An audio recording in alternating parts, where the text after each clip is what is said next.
because I can't say that those frequent and large declutters made me happy. They always made me feel really sad and made me feel really wasteful. So I'm really glad that I don't really do those anymore. Hey there, my handsome and pretty little Cobras, and welcome back to the Cobra's Nest. For those of you who are new, my name is Mignon Cobra, and I make videos on minimalism. So today's minimalism video is going to be 5 weird minimalism tips that I have encountered in my minimalism journey. For those of you who are new, I've been a minimalist for 10 years plus. I became a minimalist in 2014. It is now 2025, and I've documented the majority of it on my YouTube channel.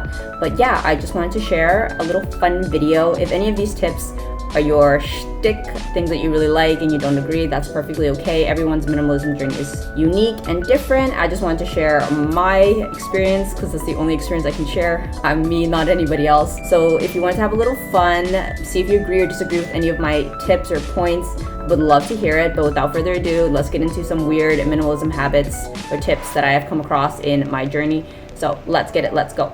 Woo.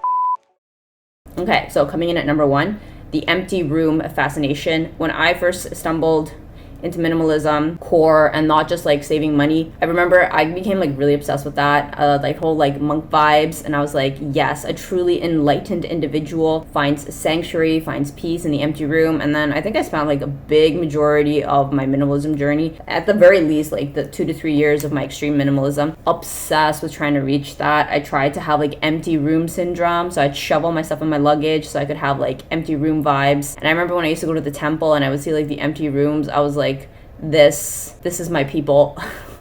Now that I live in a much larger house, I think maybe what I was just craving was space. I've lived in tiny apartments and dorm rooms. So yeah, I think that might have been what was driving that fantasy. Now that I live in a house that has 4 floors, I'm not bragging, just sharing my experience. I definitely realized that I think some of the things that I was chasing were symptoms of other things, but that's just been my own personal experience. So I no longer vibe with this whole idea of like an empty room concept. I think when I first moved into this house, I definitely did pursue that wholeheartedly because I finally had full freedom to pursue that. And yeah, it got a little tired. I think minimalism is seasons, and right now I'm in a season of like enjoying stuff. So the empty room syndrome is not really my vibe, but I totally get the allure, and I was lured into that for a period of time. But now I find it to be a weird thing. I'm not really into like an empty room anymore. A room that echoes is not my vibe anymore. So I classify it now as weird, but if it is your thing, your obsession, I'd love to hear it. Hey there, my handsome and pretty little Cobras, and time for a quick little commercial break from today's partnership. So I want to say a big thank you to OGbag for partnering with me. This is not my first time partnering with them, so I just want to say I really like their stuff a lot. And yeah, they have partnered with me for today's video. So we're going to be doing the unboxing, another bag, and I'm super excited to share that with you guys. Full disclaimer, if this is not your cup of tea, no worries. Just click next to get back into the video, or I will see you guys next week. But without further ado, let's get into the unboxing. So here is the box, and it is the Murakami pochette, and I'm like super excited to share that with you guys. So let's take that out. Here's the dust bag. Comes with its own dust bag. Then on the inside, it also comes with a bag, and then it also has the paperwork and a little ribbon so you can tie up the box and store your bag when you are not using it. Okay, so let's get to the unboxing of the bag. Oh my gosh, so freaking cute. So you guys know I love a monogram vibe, and as a millennial, you guys know that I grew up during this era. So this is something that I've seen before when I was younger, and obviously that was like grade 4.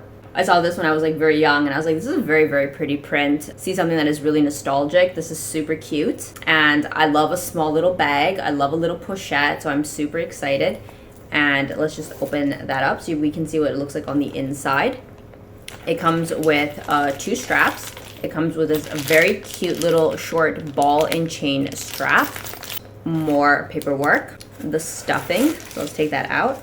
It has a compartment here. Oh, this is really nice. This feels really nice. It has a compartment on the inside. And then on the other side, it says the Louis Vuitton Murakami collab. And we can definitely attach the straps. So let's take off that. They have sealed it up quite nicely, so you can see that these are sealed. So let's see if we can take that off so we can put on the strap. Okay, I'm gonna do that off camera. Okay, and there we go, we took it off. So let's go ahead and try one of the chain straps. Whoa, that's nice. Oh my gosh, that is really exciting.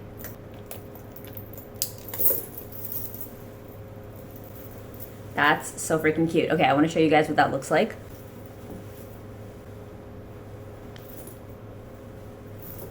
I want to try it on with the vachetta. Let's try it on with the vachetta, guys. Okay, let's take that out. Here is the vachetta strap.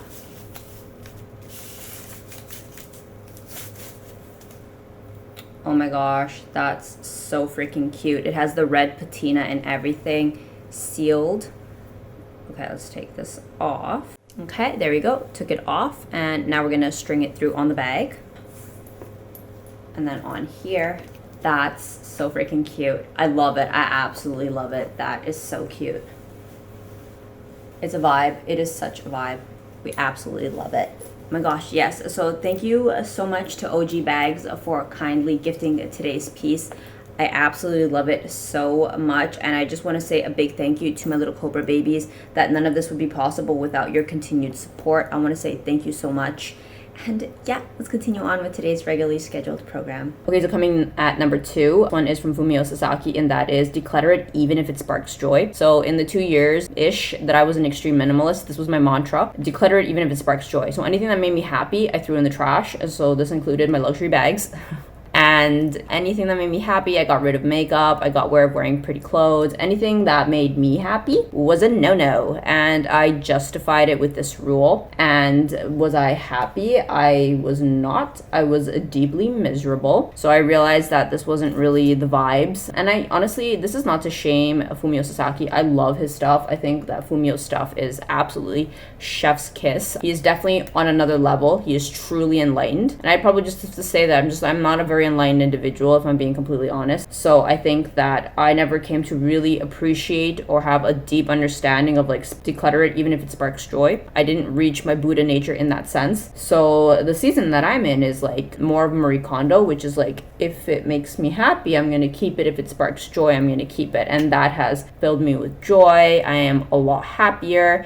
And I've also found a lot of peace in accepting that that doesn't make me a good minimalist. Like, I'm probably a terrible minimalist, and I find a lot of happiness and a lot of freedom in knowing that I don't have to be a good minimalist ever, and that's fine. So yeah, that I find to be a weird tip now. I think it's strange. Why would you declutter something that sparks joy? But I'm sure that Fumio has his own personal reasons as to why this is something that like speaks to his soul and makes him happy and fulfills other people. It did fulfill me at first too, that I felt like I could have the freedom to declutter things that made me happy. I didn't have to participate in consumerism, but I think sometimes we just have to close chapters, and that philosophy was one that just strikes me as weird now. I may revisit it in the future, but for the time being, it's not my vibe. Okay, so coming in at number 3, a monochromatic vibe. I was really obsessed with this one for actually a very long time. For the majority of my minimalism journey, since I became a minimalist, I was very, very, very heavy on this idea of things needing to be monochromatic and everything needing to be like the same color. I used to wear all black, then I wore all beige, then I wore all white, and I really, really thought that that was a key criterion in being a good minimalist. I find now though that I'm kind of like in this season, whatever this season is, I'm not even sure what this season is, this 2025 version of Nat. I'm okay with something not being monochromatic. Like, old me could not have accepted wearing gray on white. Like, how dare you? I'm a lot more chill now about colorways, and so I think the season I'm in right now is that like I find this tip to be rather strange. I do understand that it was extremely functional, very practical, very minimalistic, very chic, very like extreme minimalist, and served me for a very, very, very long time, and is a wonderful and fantastic tool. But I'm kind of in a season now where I don't see the function in it anymore. I think I was just very dogmatic about it, and I just don't think that that was really healthy. At least it wasn't for me, and it's something that I've let go of. If I'm being honest, I'm actually finding a lot of joy in like wearing color again, in mixing and matching colorways, and I don't know if it just means like I'm in my healed era But yeah, this tip that I was so obsessed with just strikes me as weird now. Okay, coming in at number 4, the decluttering obsession. This one was something that I would like go through phases. I had a very extreme decluttering obsession in the early years of my minimalism. The first year I became a minimalist, I was really obsessed with throwing all of my personal possessions in the trash, trying to get to the bottom of the minimalism rabbit hole. So I have definitely had seasons of this, and then I would kind of calm down and then like, you know, live in the like stableness and then be like, oh my god, my stuff is too much, and then like re-enter a binge cycle again. Well, not a binge cycle, but just kind of like go through like these ebbs and flows. Now I do realize that it really is just part of the process. They are just stages. You know, we accumulate, we declutter, we accumulate, and like honestly, that's just human nature. I find it to be weird now. The decluttering obsession, or like being like really obsessed, or like these really extreme declutters strike me as strange now. I think they're kind of odd. I try to avoid doing declutters. I did a lot of them in 2022, 2023. Maybe a bit of 2024, but even then I was already like getting off of it. I just don't find much joy in taking my hard-earned material possessions that I paid money for and like decluttering it, donating it. So I've kind of gone in the opposite direction. I don't have obsessive decluttering sessions anymore. Instead, I have carefully and intentionally purchased items. I think long and hard about what I buy, and on the whole, that has served me well. I don't have to declutter as much anymore. I declutter far and few now. I just kind of like buy better so that I have less purchasing mistakes, and I find that that's what serves me better. I'm actually a lot more happier like this, because I can't say that those frequent and large declutters made me happy. They always made me feel really sad and made me feel really wasteful. So I'm really glad that I don't really do those anymore. As you guys have seen, I've definitely slowed down on the like decluttering videos, and I find a lot of peace in that. So yeah, I just want to share that with you, that if you find that you are like not feeling very fulfilled in decluttering, especially because minimalism, a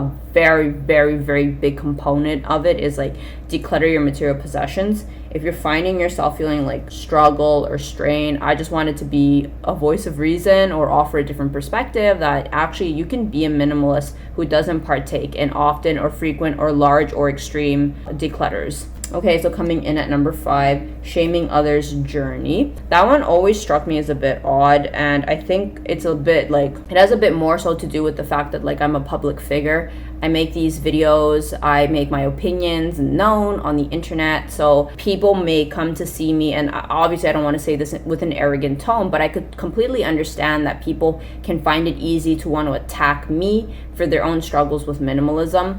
Like, I am definitely no stranger to receiving comments like, you're a minimalist, why are you accepting PR packages? So I can definitely understand that since everyone has their own like minimalism journey, you can find a lot of relief in shaming others on their minimalism journey. And so I am older and I am mature, so it doesn't really like necessarily bother me. I can understand that that's a reflection of them and their own journey. But what I do find, like something I don't necessarily agree with, is shaming other people on their minimalism journey. Just like you would like for people to respect your minimalism journey, I think that we need to be sensitive and respect other people's minimalism journey.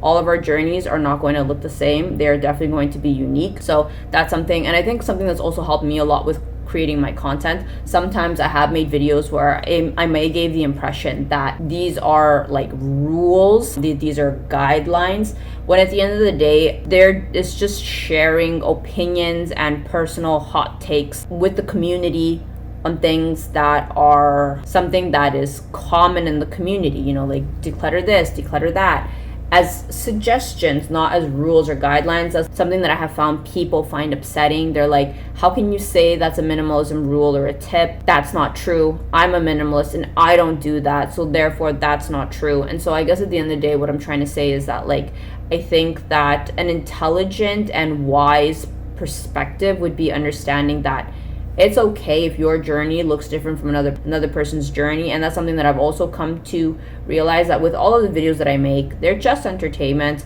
They're just helpful tips. Like I always say, take what works, leave what doesn't. I'm no minimalist overlord. I'm literally just a minimalist who is on her own journey, sharing what has worked for me, what has not worked for me, in hopes that it would like help somebody else out.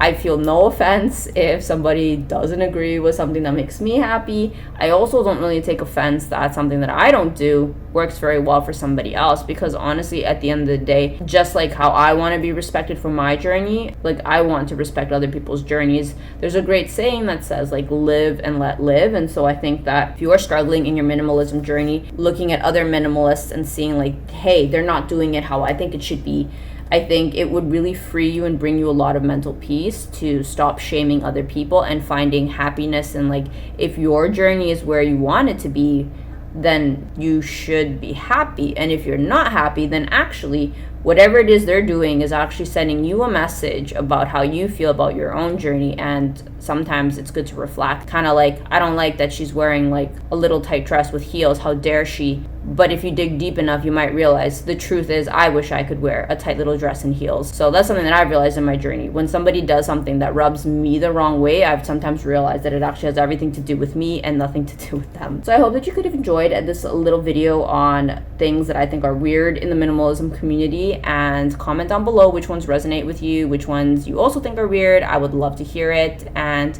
yeah, I will see my Cobra babies in the next one. Thanks for watching. Bye.